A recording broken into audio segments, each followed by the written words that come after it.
నారాయణునకు నమస్కరించి జగద్గురువైన శంకరులను స్తుతించి మహనీయుడైన కుర్తాళ సిద్ధేశ్వరీ పీఠం వ్యవస్థాపకుడు మౌనస్వామిని ఆశ్రయిస్తూ ఉన్నాను. శివాజీ కుమారుడు సాహు సేనాపతి ధనాజీ యాదవ్ అని ఉండేవాడు. ఆయన కుమారుడు రామచంద్ర జాధవ్. ఆయనకు వాళ్ళ వంశంలో సంతానం లేదు. సంతానం లేకపోతే వాళ్ళు ఒకసారి భాస్కర్ రాయల వారు ఆ ప్రదేశానికి వచ్చారు. ఆయన సంచారం చేస్తూ దక్షిణ దేశానికి వెళుతూ కాశీ నుండి కర్ణాటక దేశానికి వెళుతూ మధ్యలో మహారాష్ట్రలో ఆగాడు. ఆగితే ఈ సేనాపతి ఆయన దగ్గరికి వెళ్ళి సాష్టాంగ పాద నమస్కారం చేసి, స్వామి, మీరు మహానుభావులని విన్నాము, మీరు గొప్ప మంత్రవేత్తలని విన్నాము, నాకు సంతానం లేదు, నాకు సంతానం కలిగేటట్లుగా మీరు ఆశీర్వదించండి అన్నారు. అంటే ఆయన మీద దయగలిగి తథాస్తు, నీకు పిల్లలు పుడతారు, మగపిల్లవాడు పుడతాడు, వంశం నిలుస్తుంది అని చెప్పి ఆశీర్వదించాడు. ఆయన సరే యాత్రకు వెళ్ళిపోయినాడు. ఆయన తర్వాత కొన్నాళ్లకు ఇంకో మంత్రవేత్త వచ్చాడు సంచారంలో ఊరు. ఆయన పేరు నారాయణ భట్. ఆయన వస్తే ఆయన దగ్గరికి వెళ్ళాడు. ఈలోపు ఈయన భార్య గర్భవతి అయింది. నెలలు నిండుతున్నాయి. నెలలు నిండుతూ ఉంటే ఆయన దగ్గరికి వెళ్ళాడు. అయ్యా, నా భార్య గర్భవతిగా ఉన్నదండి, మగపిల్లవాడు పుడతాడా, ఆడపిల్ల పుడుతుందా అని అడిగాడు. ఆడపిల్ల పుడుతుంది అన్నాడు ఆయన. అయ్యా, అదేమిటండి, మహానుభావుడు భాస్కర్ రాయల వారు ఆయన మగపిల్లవాడు పుడతాడని చెప్పాడు, మా వంశం నిలబడుతుందని చెప్పాడు, మీరు గొప్పవాళ్ళు మహనీయులు ఎన్నో మహిమలు చూపిస్తున్నారు, మీరేమో ఆడపిల్ల పుడుతుందని చెప్పారు, మరి ఇది ఎట్లనండి, నిజంగా ఎవరు పుడతారు అన్నాడు. ఆయన అన్నాడు, భాస్కర్ రాయల వారు ఎవరు అనుకుంటున్నావు నువ్వు? ఆయన నాకు మంత్రోపదేశం చేస్తే నేను శ్రీశైలం వెళ్ళి తపస్సు చేసి మంత్రసిద్ధిని పొందాను. ఆయన మా గురువు గారు. ఆయన ఒక మాట చెప్పిన తర్వాత నీవు ఇంకోళ్ళను అడగకూడదు. నీకు సందేహం ఎందుకు వచ్చింది, మగపిల్లవాడా ఆడపిల్ల అని? ఆయన మగపిల్లవాడు పుడతాడని చెప్పాడుగా. అంటే నీకు వారి యందు విశ్వాసం నిలవలేదు అని అర్థం. కానీ నీ భార్య గర్భవతి అయింది ఆయన మాట వల్ల. కనుక నువ్వు గురుధిక్కారం చేశావు కాబట్టి, నువ్వు చేసింది గురుద్రోహం కనుక నీకు మగపిల్లవాడు పుట్టడు, ఆడపిల్ల పుట్టదు, నపుంసకుడు పుడతాడు అని శపించాడు. కాళ్ళ మీద పడ్డాడు. ఆయన వినలేదు. 4 రోజులు ఉన్న తర్వాత ఆయన దోవన ఆయన పోయినాడు. నపుంసకుడు పుట్టాడు. మగపిల్లవాడే, వాడికి పురుషత్వం లేదు. ఏం చేస్తాడు? పిల్లవాడు పెరిగాడు, పెద్దవాడు అవుతున్నాడు. భాస్కర్ రాయల వారిని కలుద్దామంటే ఆయన ఎక్కడున్నాడో తెలియలేదు. ఈలోపు భటులను పంపించి ఏ ప్రాంతంలో ఉన్నాడో, ఎక్కడున్నాడో ఏమిటో అని వెతికిచ్చాడు. వెతికిస్తే ఆయన ఎక్కడో కన్నడ దేశంలో మూళిమడు అనేటువంటి ఊళ్ళో ఉన్నాడు అని తెలిసింది. అప్పుడు ఆయన సైనికులను పెట్టుకొని, పరివారాన్ని పెట్టుకొని, ఈ పిల్లవాడిని తీసుకొని ఆ మూలిమడు వెళ్ళాడు. వెళ్ళి కాళ్ళ మీద పడి, అయ్యా, ఇట్లా జరిగింది, నేను అపచారం చేశాను, అపరాధం చేశాను, నన్ను క్షమించండి, మా వంశం నిలబెట్టండి అని కాళ్ళ మీద పడ్డాడు. అంటే ఎంత పని చేశావయ్యా, అయినా నీకు వంశం నిలబడుతుందని నేను ఒకప్పుడు మాట ఇచ్చాను. లలితాదేవి అనుగ్రహం వల్ల ఆ మాట నిలబడుతుందిలే. మీ పిల్లవాడిని ఇక్కడ అట్టిపెట్టు, కొన్నాళ్ళు ఉంచితే వాడిని సరి చేస్తాము అన్నాడు. పిల్లవాడిని పరివారాన్ని కొంతమందిని అట్టిపెట్టి ఆయన వెళ్ళిపోయినాడు. భాస్కర్ రాయల వారు అక్కడ కృష్ణానది ప్రవహిస్తున్నది. ఆయన ఇల్లు ఊళ్ళో ఉన్నది. ప్రతిరోజు ఆయన కృష్ణానది దగ్గరికి వచ్చేవాడు. వచ్చి పొద్దుటిపూట ఏదో అధ్యయనము, పూజ, జపము, ధ్యానము, హోమాలు ఏవో అన్నీ అయిపోయిన తర్వాత కృష్ణానదికి వచ్చేవాడు. ఈ పిల్లవాడి కోసం అని చెప్పి, ఈ పిల్లవాడికి పురుషత్వాన్ని తీసుకురావడం కోసం అని చెప్పి ఆయన కృష్ణలో నిలబడి, నదిలో నిలబడి సూర్యుడికి అర్ఘ్యప్రదానం చేస్తున్నాడు. వేదంలో తృచమంత్రములు అని ఉన్నాయి. ఆ తృచమంత్రములతో రోజు కూడాను ఆయన అర్ఘ్యప్రదానం చేస్తున్నాడు. చేస్తుంటే రోజు జరుగుతున్నది. ఆ తీర్థమేమో అర్ఘ్యప్రదానం చేసిన తర్వాత ఆ తీర్థం కాస్త ఆ పిల్లవాడికి ఇస్తున్నారు ఇంటికి తీసుకొచ్చి. శిష్యులు అడిగారు ఒకరోజు చూసి, గురువుగారు మీరు రోజు ఎండలో నడిచి అక్కడికి వెళ్తున్నారు, కాళ్ళు బొబ్బలు ఎక్కుతున్నాయి, మేము చూస్తున్నాం, తిరిగి వచ్చేటప్పుడు ఎండలో తీవ్రంగా ఉంటున్నది, ఎండాకాలం ఇది, మా ప్రార్థన ఒకటి ఉన్నదండి అన్నారు. అంటే ఏమిటన్నాడు ఆయన. మడిగట్టుకొని నదీ స్నానానికి వెళ్ళే వ్యక్తి చెప్పులు వేసుకోరు, కాలుతో నడక తప్పదు, ఎండకు ఇసుకలో బొబ్బలు ఎక్కుతున్నాయి. ఆ కృష్ణా నదిని ఒక పాయ మీ ఇంటి దగ్గరగా వచ్చేట్టుగా చేయొచ్చు కదా, మీరు మహాపురుషులు, మహిమాన్వితులు, మీరు కృష్ణ యొక్క గమనాన్ని, నదీ గమనాన్ని మార్చి మీ ఇంటి ముందు వచ్చేట్టు చేయండి, ఇంట్లో ముందే దిగి స్నానం చేయొచ్చు. అవును, ఇది బాగానే ఉంది అని సూర్యుడి వైపు తిరిగాడు. సూర్యదేవా, నేను ఈ తృచిమంత్రములతో అర్ఘ్యప్రదానం మొదలుపెట్టాను ఆ పిల్లవాడికి పురుషత్వం రావటం కోసం. నీ నదిని మళ్ళించు నా దగ్గరికి అన్నాడు. మా ఇంటి దగ్గరికి మళ్ళించు అన్నాడు. సూర్యుడు ఒకసారి ప్రత్యక్షమైనాడు. అన్నాడు, భాస్కర్ రాయ, నీవు కోరిన కోరిక సరే సబబైంది కాదు, నదీ గమనాన్ని మళ్ళించటం దీనికి, ఆ పిల్లవాడికి పురుషత్వం ఇవ్వటానికే కదా, అది ఇస్తా, ఈ కోరిక మానుకో, నదిని మీ ఇంటి ముందుకు తిప్పటం అనేది మానుకో. ఆ కోరిక, ఏ కోరికతోటైతే నువ్వు అర్ఘ్యప్రదానం చేస్తున్నావో ఆ కోరిక నేను ఇస్తాను, ఆ పిల్లవాడికి పురుషత్వాన్ని ఇస్తాను అంటే భాస్కర్ రాయల వారు అన్నారు, స్వామి నువ్వు దేవుడివి, నేను నీకు తెలుసు, లలితాదేవి యొక్క అనుగ్రహం వల్ల ఈ పిల్లవాడికి నేను పురుషత్వం క్షణంలో ఇవ్వగలను. నేను మాట అంటే లలితాదేవి అనుగ్రహిస్తుంది, ఇస్తుంది. కానీ ఈ మంత్రములతో అర్ఘ్యప్రదానం చేస్తే ఈ కోరిక తీరుతుంది, సూర్యుడు వరములు ఇస్తాడు, సూర్యుడు గొప్ప దేవుడు అని లోకానికి చెప్పటం కోసం నేను ఈ పని చేస్తున్నాను. కనుక నదిని మళ్ళించక తప్పదు తమరు అన్నాడు సూర్యుడితోటి.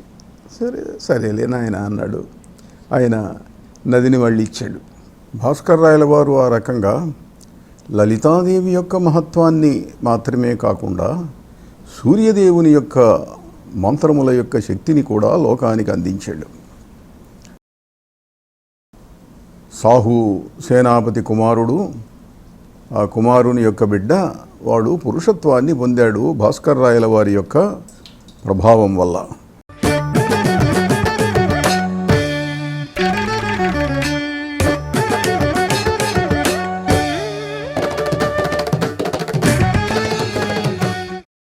మంత్రసిద్ధులైనటువంటి వ్యక్తులు ఎటువంటి అసాధ్యములైనటువంటి వాటిని సాధించగలరో చెప్తుంది. అందుకే తపస్సును గురించి చెప్తారు.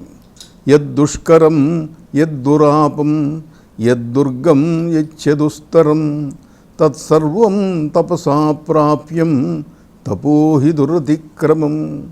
ఏది మానవ ప్రయత్నం వల్ల దుష్కరమో, ఏది పొందటానికి సాధ్యం కాదో, ఏది సాధించటానికి వీలు కాదో అవన్నీ తపస్సు వల్ల సాధించవచ్చు. తపస్సు అనంటే మంత్ర ప్రభావం, మంత్రాన్ని ఆశ్రయించి జప ధ్యానములు చేయటం. నారదుడు ధ్రువుడికి ద్వాదశాక్షరమైనటువంటి వాసుదేవ మంత్రాన్ని ఇచ్చాడు. ఇస్తూ ఆయన అన్నాడు, ఏ మంత్రంబు సప్తవాసరంబులు జపింప అంతరిక్షంబునంబోవు ఖేచరులంజూచు సామర్థ్యంబు గల్గు అట్టి ద్వాదశాక్షరంబైన వాసుదేవ మంత్రంబు అంటాడు. అంటే ఏ మంత్రం జపం చేస్తే, వారం రోజులు చేస్తే ఆకాశంలో వెళ్ళేటువంటి దేవతలను చూడగలుగుతాడో, ఖేచరులను చూడగలుగుతాడో అటువంటి మంత్రాన్ని నీకు ఇస్తున్నానయ్యా, వాసుదేవ మంత్రాన్ని అన్నాడు నారదుడు ధ్రువుడితోటి. ఇట్లా అంటే ఒకటి ఇచ్చేవాడిని బట్టి ఉంటుంది. సిద్ధపురుషులు, యోగీశ్వరులు, మహానుభావులు వాళ్ళు ప్రాచీన కాలంలో మంత్రం ఇస్తే ఆ మంత్రం వేగంగా సిద్ధించేది. ఆ మంత్రసిద్ధ శక్తి, మంత్రసిద్ధి గురువు యొక్క కృప వల్ల వస్తుంది. అటువంటి గురువులు, మహనీయులైనటువంటి వ్యక్తులు, లలిత మంత్రసిద్ధులలో భాస్కర్ రాయల వారు అనన్య సామాన్యుడైనటువంటి వ్యక్తిగా ఆయన భావించవచ్చు. అట్లనే భాస్కర్ రాయల వారు చూపించినటువంటి మహిమలు ఇన్ని అన్నీ కాదు. ఇవాళ కూడా కాశీలో అన్నపూర్ణాలయంలో లోపలికి ప్రవేశిస్తుంటే కుడివైపున ఒక చిన్న గదిలో అందులో ఒక శివలింగం ఉంది. ఆ శివలింగం మీద శ్రీచక్రం ఉంటుంది. శ్రీచక్రం చెక్కబడి ఉంటుంది ఆ శివలింగంలో. అంటే అది భాస్కర్ రాయల వారు ఏర్పాటు చేసినటువంటి శ్రీచక్రేశ్వర లింగము అని అంటారు. అలా పరమేశ్వరి యొక్క అనుగ్రహాన్ని పొందినటువంటి మహాపురుషులలో ఇటీవలి కాలంలో అంతటి వాడు కనపడడు మనకు. అలా శ్రీదేవి ఉపాసన, అలానే ఆమె యొక్క కుమార్తె బాలాదేవిని ఉపాసించినటువంటి వాళ్ళు, ఇలాంటి వాళ్ళు మనకు కనిపిస్తారు. ఇటీవలి కాలంలో తాడేపల్లి రాఘవనారాయణ శాస్త్రి గారని ఒక తరం కింద ఉండేవారు. 20వ శతాబ్దం ప్రథమార్థంలో ఉన్నాడు ఆయన బాలామంత్ర సిద్ధునిగా చాలా ప్రసిద్ధి. మహనీయులైనటువంటి కంచిపీఠ పరమాచార్యులు చంద్రశేఖరేంద్ర సరస్వతీ స్వామి వారు కూడా ఆయన యందు ఎంతో ఆదరాన్ని చూపించారు. ఆయన ఆయువు తీరి కొన్నాళ్ల తర్వాత మరణించాడు. మరణిస్తే సహజంగా శరీరం దహనం చేస్తారు. దహనం చేస్తున్నారు ఆయన శరీరాన్ని. శ్మశానానికి చుట్టాలు, పక్కాలు, బంధువులు అందరూ వెళ్ళారు. దహనం అవుతుంటే ఒక మామూలు కెమెరామెన్ ఫోటో తీశాడు. ఆర్డినరీ కెమెరా ఫోటో తీస్తే దాంట్లో ఆయన శరీరం దహనమవుతూ ఉంటే వచ్చినటువంటి పొగలో దేవత కనిపిస్తున్నది. ఆ ఫోటో ఆ రోజుల్లో అన్ని దినపత్రికల వాళ్ళు, వారపత్రికల వాళ్ళు అందరూ కూడా పబ్లిష్ చేశారు దాన్ని. పొగలో దేవత కనిపిస్తున్నది. చాలామంది తర్వాత వెళ్ళి అతడు ఉపయోగించినటువంటి కెమెరాను టెస్ట్ చేశారు. ఏమీ లేదు, మామూలు కెమెరా, వెరీ ఆర్డినరీ కెమెరా. అట్లా ఇటీవలంటే కొన్ని ప్రత్యేకమైన కెమెరాలు వచ్చినాయి. కిర్లియన్ కెమెరా అని ఒకటి వచ్చింది. కిర్లియన్ కెమెరాలో వస్తువు యొక్క ఆరాను తీయవచ్చు, ఫోటో తీయవచ్చు. పైకి కనిపించినటువంటిది ఆరా. ఇటీవల మా వాళ్ళు యజ్ఞాలు చేస్తుంటే చాలా చోట్ల అగ్నికుండంలో ఉండేటువంటి మంట, దాన్ని ఫోటోలు తీస్తే మామూలుగా మంటగా కనిపిస్తుంది. ఫోటోలలో దేవతల యొక్క మూర్తులు కనిపిస్తున్నాయి. చాలా ఉదాహరణలు ఉన్నాయి మా దగ్గర అటువంటి ఫోటోలు. స్పష్టమైన దేవత యొక్క ఆకృతి, అందులో ఏదో ఊహ ఇట్లాంటిది కాదు, చాలా విస్పష్టంగా కనిపిస్తుంది. అది మామూలు కెమెరాలతో తీసినవి అనుకోండి ఇవి. అట్లా కిర్లియన్ కెమెరా వచ్చింది ఇటీవల. కిర్లాన్ అని చెప్పి ఒక రష్యన్ శాస్త్రవేత్త వరల్డ్ సైంటిస్ట్ కాన్ఫరెన్స్లో ఆయన ఒక కెమెరాను ప్రదర్శించాడు, నేను కనిపెట్టాను అని చెప్పి. ఆ కెమెరా విశేషం ఏమిటి అని అంటే, ఆయన సైంటిస్టును చెట్టు దగ్గరికి తీసుకెళ్ళాడు. ఆ చెట్టు యొక్క కొమ్మను నరికిచ్చాడు. వీడియో తీస్తున్నది. చెట్టు కొమ్మ నరుకుతున్నారు, కొమ్మ తెగింది, కొమ్మ కింద పడుతున్నది, అవన్నీ వస్తున్నాయి. కానీ ఆ కొమ్మ తెగి కింద పడుతూ ఉన్నది, కింద కొమ్మ కనిపిస్తున్నది కొంత దూరం వచ్చి. కానీ అక్కడ ఆ చెట్టు అంతకుముందు ఎట్లా ఉండేదో అట్లా ఒక కాంతి పుంజం రేఖలతో కనిపిస్తున్నది. అంటే ఆ కొమ్మకు అది కింద పడ్డా దానికి ఒక తేజస్సు అదే ఆకారంలో ఉన్నది. ఆరా అని అంటాను దాన్ని. ఆ ఆరాను ఫోటో తీసేటువంటి కెమెరాను కనుక్కున్నారు ఇటీవల. కిర్లాన్ అనేటువంటి రష్యన్ సైంటిస్ట్ కనుక్కున్నాడు. ఆ కెమెరాతోటి కనుక మనుష్యుల ఫోటోలు తీస్తే మనుషుల యొక్క ఆరా కనిపిస్తుంది. వాడికి చుట్టూ ఎంత తేజస్సు ఉన్నదో కనిపిస్తుంది, వస్తువుల యొక్క ఆరా కనిపిస్తుంది. ఆ కిర్లియన్ కెమెరా తీసుకొచ్చి ఒక ఆయన మధ్య ఒక మహానగరంలో చిన్న ఎక్స్పెరిమెంట్ చేశాడు. ఓ గుడికి వెళ్ళాడు. గుడికి వెళ్తే ఆ గుడిలో ఏదో అమ్మవారి ఆలయం ఉన్నది. ఆ ఆలయానికి వెళ్ళాడు. ఆలయానికి వెళితే అక్కడ అర్చకుడు భక్తులు తీసుకొచ్చినటువంటి పండ్లు, పాలు, పూలు, ఏవో స్వీట్స్ అవన్నీ ఓ పళ్ళెంలో ఉన్నాయి. దాన్ని ఫోటో తీశాడు. ఫోటో మామూలుగా ఉన్నది ఉన్నట్టుగా పడింది.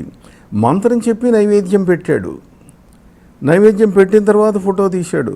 తీస్తే ఆ పండ్ల చుట్టూ, ఆ వస్తువుల చుట్టూ ఒక కాంతి కిరణముల సముదాయం చుట్టూ ఒక వలయంలాగా పడింది. అంటే ఏమైందనమాట, మంత్రంతో ఎప్పుడైతే దేవతకు సమర్పణ చేయటం జరిగిందో దాంట్లోకి ఒక దివ్య శక్తి ప్రవేశించింది.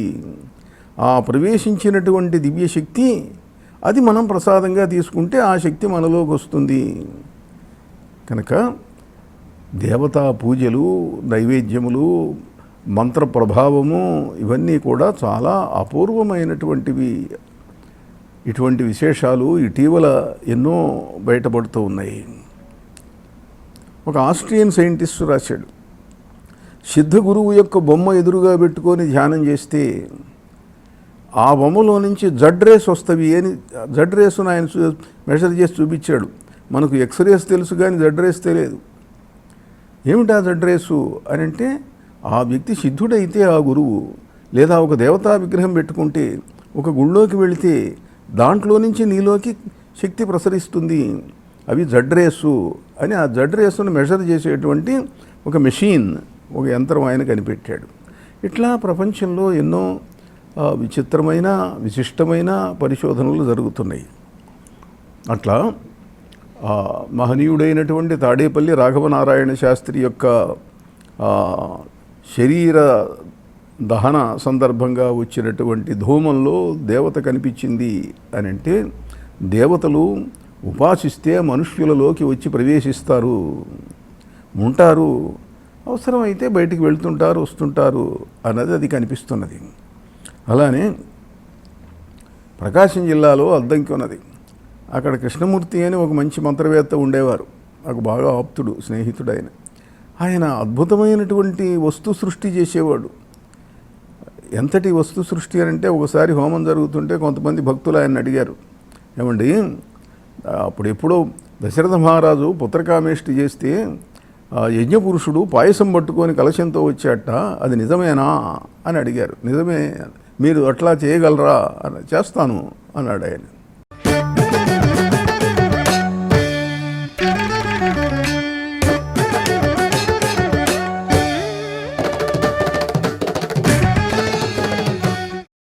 ఒక కలశం తీసుకురండి అన్నాడు. ఒక కలశం తీసుకొచ్చారు. హోమకుండంలో పెట్టండి అన్నాడు. పెట్టారు. మంత్రం చదువుతూ ఆహుతులు వేస్తున్నారు. ఆయన ఒకసారి చేత్తో ఇలా అన్నాడు, ఆ కుండ ఆ కలశంలోకి పాయసం వచ్చింది. ఇలాంటివి ఎన్నో చేసేటువంటి మంత్రవేత్తలు లలితాదేవి యొక్క అనుగ్రహం వల్ల, బాలాదేవి యొక్క కరుణ వల్ల కృష్ణమూర్తి గారు ఆ రకంగా అద్భుతాలు సృష్టించటం చూసిన వాళ్ళు ఇటీవలే ఎంతోమంది ఉన్నారు. అటువంటి వాళ్ళు మనకు చాలా అరుదుగా కనిపిస్తారు. అటువంటి మహనీయమైనటువంటి లలితాదేవి యొక్క కరుణా కటాక్షం పొందినటువంటి వాళ్ళు చాలామంది ఉన్నారు. తటిల్లేఖాతన్వీం తపన శశి వైశ్వానర్మయీం నిషణ్ణాం షణ్ణామప్యుపరి కమలానాం తవ కలాం మహాపద్మాటవ్యాం మృదితమలమాయేన మనసా మహాంతః పశ్యంతో దధతి పరమాహ్లాదలహరీం. అమ్మవారు ఎట్లా ఉంటుంది, అమ్మవారు ఎట్లా ఉంటుంది అంటే, మనం చిత్రాలు చూస్తున్నాం, అన్నీ చూస్తున్నాము, బొమ్మలు ఉన్నాయి, విగ్రహాలు ఉన్నాయి, చిత్రాలు ఉన్నాయి. కానీ ఆ దాంట్లో సాధనలో తీవ్రమైనటువంటి స్థాయికి వెళ్ళేటట్టయితే పృథివ్యాపస్తేజో వాయురాకాశములు ఉన్నాయి. పంచభూతాత్మకమైనటువంటి మూర్తులు, విగ్రహాలు ఇవన్నీ ఉన్నాయి. ఆ దశ దాటి ఒకదానిపైన ఒకటికి వెళ్ళేటట్లయితే అగ్నిస్వరూపిణిగా దేవత కనిపిస్తుంది, తేజోమూర్తిగా కనిపిస్తుంది, ఆకాశంలో తిరిగేటువంటి ఒక విద్యుల్లేఖలాగా కనిపిస్తుంది. తటిల్లేఖా తన్వీం అంటే మెరుపు తీగలాగా మెరుస్తూ ఉంటుంది ఆ దేవత. తపన్న శశి వైశ్వానరమయీం సూర్యుడు, చంద్రుడు, అగ్ని, ఆమెలో ఆ తేజస్సులన్నీ కనిపిస్తూ ఉంటాయి. అలా షట్చక్రముల మీద ఉన్నటువంటి సహస్రార చక్రం. నిషణ్ణాం షణ్ణామప్యుపరి. సౌందర్యలహరిలో బ్రహ్మాండ పురాణంలో చెప్పబడినటువంటి లలితాదేవి కథలోని విశేషముల కంటే మానవ శరీరంలో ఉండేటువంటి షట్చక్రములు ఎట్లా ఉంటాయి, ఆ చక్రములలో దేవత ఎలా ఉంటుంది, ఇవి మాత్రం చాలా ఎక్కువగా వర్ణించటం కనిపిస్తుంది మనకు. కనుక సహస్రార పద్మములో పరమేశ్వరి ఏ రకంగా కూర్చొని ఉంటుంది అనేటువంటి విశేషం, షట్చక్రములు, సహస్రారదళ పద్మము, వాటికి సంబంధించినటువంటి అంశాలు మనకు సౌందర్యలహరిలో చాలా ఎక్కువగా కనిపిస్తూ ఉంటాయి. తటిల్లేఖాతన్వి పద్మసంభవుడు అని చెప్పి బౌద్ధ మతస్థులలో చాలా గొప్ప సిద్ధపురుషుడు ఉండేవాడు. అతడు పరమేశ్వరి అయినటువంటి లలితాదేవి యొక్క ఒక రూపం వజ్రవైరోచని. ఆ వజ్రవైరోచని మంత్రసిద్ధుడైనాడు అతడు. ఆ వజ్రవైరోచని మంత్రసిద్ధుడైతే అతడికి ఆ దేవత కనిపించింది. ఎట్లా? The dancing Angel in the skies అంటాడు. ఆకాశంలో నర్తనం చేసేటువంటి ఒక విద్యుల్లేఖ అని అంటాడు. తటిల్లేఖ తన్వి అంటే మనం మామూలుగా మంత్రపుష్పం చెబుతాం పూజలు అయిన తర్వాత. ఆ మంత్రపుష్పంలో అదే ఉంటుంది. నీలతో యద్ద మధ్యస్థాత్ విద్యుల్లేఖేవ భాస్వర నీవారశూకవత్తన్వి పీతాభాస్వత్యణూపమా. దాంట్లో అమ్మవారు ఎలా ఉంటుంది, పరమేశ్వరి ఎలా ఉంటుంది అని అంటే నీలతో యద మధ్యస్థాత్ నల్లటి మేఘముల మధ్య మెరుపుతీగ ఎలా ఉంటుందో అలా ఉంటుంది అని వర్ణిస్తారు. ఒక చిత్రమైన సంప్రదాయం కనిపిస్తుంది మనకు.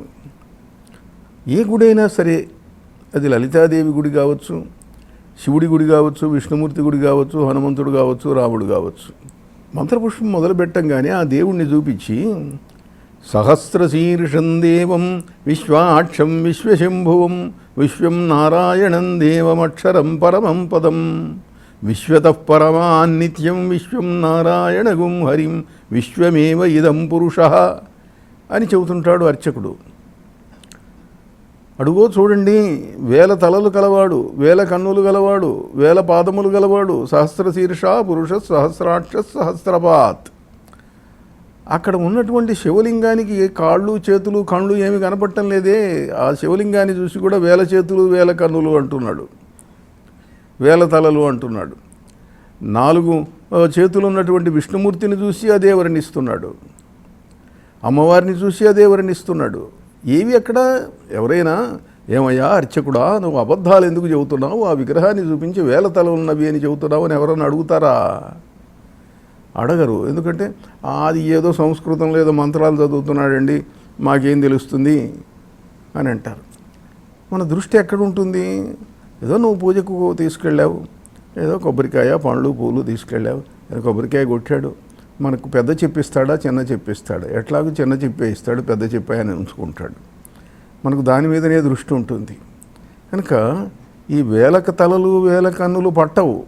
సంస్కృతం కాస్త వస్తే తెలిస్తే వాళ్ళకు తెలుస్తుంది. వాళ్ళు అడగాలి, ఎందుకు చెబుతున్నావు ఇట్లా?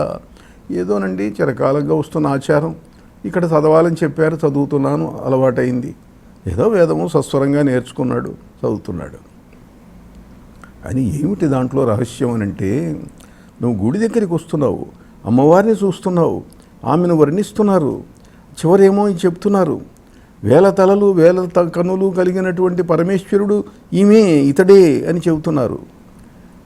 ఎందుకు చెబుతున్నారు అని అంటే, ఇక్కడొచ్చి మీరు భక్తితోటి పూజ చేస్తున్నారు, భక్తితోటి సమర్పణ చేస్తున్నారు. ఆమె ఎవరనుకుంటున్నారు? ఆ లలితాదేవి. ఆ శివుడు ఎవరనుకుంటున్నారు? విశ్వమేవా, ప్రపంచమే. వాళ్ళు ప్రపంచమే, వాళ్ళు విశ్వం, వాళ్ళే విశ్వస్వరూపులు వాళ్ళు. అమ్మవారు విశ్వస్వరూపిణి, పరమేశ్వరుడు విశ్వస్వరూపుడు. అంటే ఇక్కడికి వచ్చి మీరు ఏం నేర్చుకోవాలా అని అంటే, ఇక్కడ ఎంత భక్తితో దేవతకు సేవ చేస్తున్నారో అంత భక్తితో ప్రపంచానికి సేవ చెయ్యండి. మాధవ సేవ చేస్తున్నారు, మానవ సేవ చెయ్యండి అని ప్రతిరోజు ప్రతి పూట దేవాలయంలో పాఠం చెప్పి పంపిస్తున్నారు మీకు. అంటే మీరు ఎట్లా ప్రవర్తించాలా, ఎట్లా ప్రపంచంలో ఉండాలి, ఈ భక్తి మానవుల మీద చూపించండి, వాళ్లకు సేవ చేయండి. అందుకే మనం అతిథి నారాయణ, అతిథి దేవోభవ, అతిథి దేవుడు, అతిథులను దేవులుగా చూడాలా అని చెప్పి చెబుతున్నాం మనం. ఎందువల్ల అని అంటే సర్వమానవులు దేవతలే కాబట్టి. నీ ఇంటికి అడుక్కోవడానికి వచ్చినటువంటి బిచ్చగాడు వాడేదో పనికి మాలినవాడు, నువ్వేదో వాడికి ఉపకారం చేస్తున్నానని అనుకోవాకు. నువ్వు పుణ్యం సంపాదించుకోవడానికి వాడు ఒక అవకాశం ఇస్తున్నాడు నీకు. వాడికి ఏదైనా ఇవ్వటం ద్వారా నువ్వు పుణ్యాన్ని సంపాదించుకుంటావు. ఎందుకు పుణ్యం? ఇది వచ్చే జన్మకు పెట్టుబడి. ఇది ఇప్పుడు అన్నం పెడితేనే ఆ తర్వాత పుట్టేది నీకు, తర్వాత లేకపోతే ఏం పుట్టదు. కనుక తటిల్లేఖా తన్వీం తపన శశివైశ్వానరమయీం నిషణ్ణాం షణ్ణామప్యుపరి కమలానాం తవ కలాం. ఇట్లా మహనీయులైనటువంటి సిద్ధపురుషులు ఆ దేవతని ఇలా భావిస్తారు. వింటున్నామండి, మానవ సేవ చేస్తున్నాము, బాగానే ఉన్నది, కానీ తర్వాత ఏదో అసంతృప్తిగా ఉందండి. చాలా కాలం సర్వీస్ చేస్తున్నాము, ఎన్నో చేస్తున్నాం, కానీ మాకేమీ ప్రత్యేకత ఏం కనపడటం లేదు. ఏదో పుణ్యం వస్తుందని చెబుతున్నారు, అంత మాత్రమే. కానీ తర్వాత ఇంకేదన్నా తెలుసుకోవాలంటే తెలుసుకో. అదే మంత్రపుష్పంలో చెప్పారుగా. అప్పుడు ఇంకా పైకి పోవాలి అని అనుకుంటే ఆ దేవత ఎట్లా ఉందో తెలుసుకో. ఎట్లా ఉంటుంది? ఇదిగో ఇప్పుడు చెప్పారే, కాస్త నెమ్మదిగా ధ్యానం చేయి, మంత్రం చేయి, ధ్యానం చేయి. చేస్తే ఏమవుతుంది? నీలతో యద్ద మధ్యస్థాత్ విద్యుల్లేఖేవ భాస్వరా. ఆ నల్లని మేఘముల మధ్య మెరుపు తీగలాగా కనిపిస్తుంది అమ్మవారు. శంకరాచార్యుల వారు ఆ విషయాన్ని చెప్పటానికే ఇటువంటి ఉపమానములను ఈ శ్లోకములలో వాడారు.